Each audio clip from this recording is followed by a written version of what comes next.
Bonjour, mon nom est Katia Prévost et en cette période de commission Charbonneau où on envahit nos ondes télévisuelles avec des histoires sur la merveilleuse mafia montréalaise, j'ai cru bon de vous présenter une série qui parle du même milieu mais de façon beaucoup plus rafraîchissante puisqu'il s'agit d'une animation. En effet, mon coup de cœur, ça m'allume, est diffusé sur les ondes de Télétoon, les jeudis soirs à 22h30 dans le cadre du créneau Télétoon la nuit, créneau qui s'adresse aux jeunes adultes. Alors, il s'agit de la série Faut pas rêver, ou en anglais Forget About It, expression utilisée, n'est-ce pas, par tous les bons Tony Soprano de notre télévision, et qui veut dire, en fait, Forget About It, ou Oublie ça, en français. Donc, dans cette superbe série, comédie d'animation satirique qui nous est amenée par la maison de production Nine Story Entertainment, qui d'habitude œuvre en télévision jeunesse, mais qui ici fait sa première incursion en animation destinée aux jeunes adultes. Dans cette émission-là, on nous présente la famille Falcone, anciennement liée à la mafia new-yorkaise et qui est maintenant rebaptisée McDougal sous le programme de protection des témoins du FBI, mais surtout tenue de vivre dans le froid au Canada, à Regina, Saskatchewan. En plus de dessins magnifiques, des personnages expressifs, puis des couleurs super vibrantes, vraiment dans cette émission-là, c'est le texte qui m'allume le plus. Texte rempli de gags surprenants à double sens, avec des punchs qu'on voit vraiment pas venir.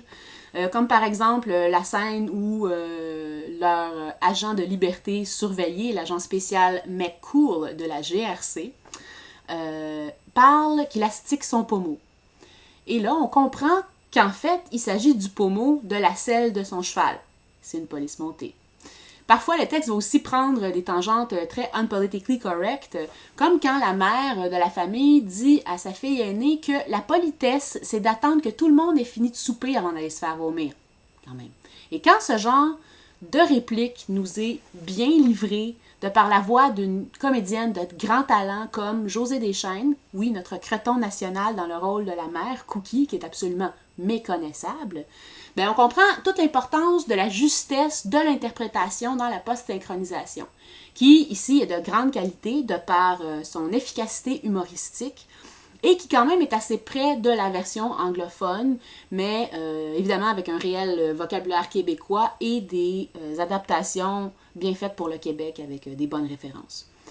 Bonne nouvelle, l'émission est reconduite pour 13 nouveaux épisodes en anglais et en français.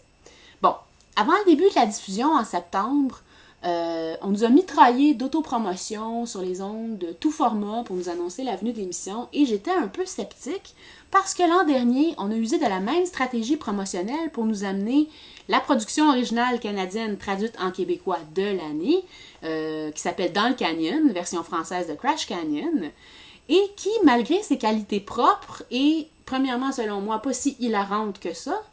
et qui, deuxièmement, a été, selon moi, encore programmé dans un créneau destiné à un public beaucoup trop âgé pour le contenu de l'émission. Cependant, cette année, Télétoon frappe fort, livre la marchandise, avec Faut pas rêver, qui est une série pas hilarante, mais absolument désopilante. Sérieusement, et en conclusion, si vous voulez avoir une bonne dose de rire et prendre une petite pause de nos mafieux en chair et en os de la télévision, je vous suggère fortement la série Faut pas rêver sur les ondes de Télétoon les jeudis soirs à 22h30. Merci et au plaisir de vous voir le 7 décembre.